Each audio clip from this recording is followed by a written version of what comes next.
नमस्कार, नानी रेसिपीमध्ये आपले स्वागत आहे। मी आज बनवणार आहे कैरीचं लोणचं।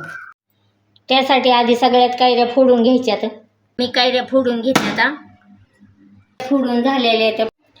50 ग्रॅम मेथी घेतली, मोहरी घेतली 50 ग्रॅम घेतली, थोडंसं मोठं मीठ घेतलं, थोडेसे आंबाळ भाजून घ्यायच्या। आता हे भाजून झाले, याला मिक्सरमधून थोडं बारीक करून घ्यायचं।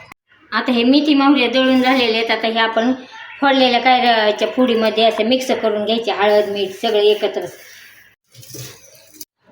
आता हे सगळं मिक्स करून झाले आणि त्याच्यात वाटीभर तेल घ्यायचं। हे भरणीत भरायचं आधी हे लोणचं आणि मग वरून तेल टाकायचं।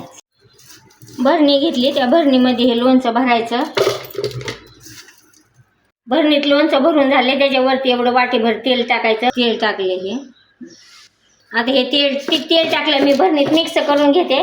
तोपर्यंत व्हिडिओला लाईक करा, सबस्क्राईब करा आणि शेअर करा। आता हे मिक्स करून झालेले आहे।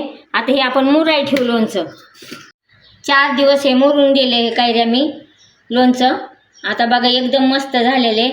मी याच्यात कसलाच मसाला वापरला नाही, घरगुती पद्धतीने हिरवं लोणचं बनवले। आणि तुम्हाला लाल मसाल्याचं पाहिजे नसेल तर तुम्ही कमेंट करा।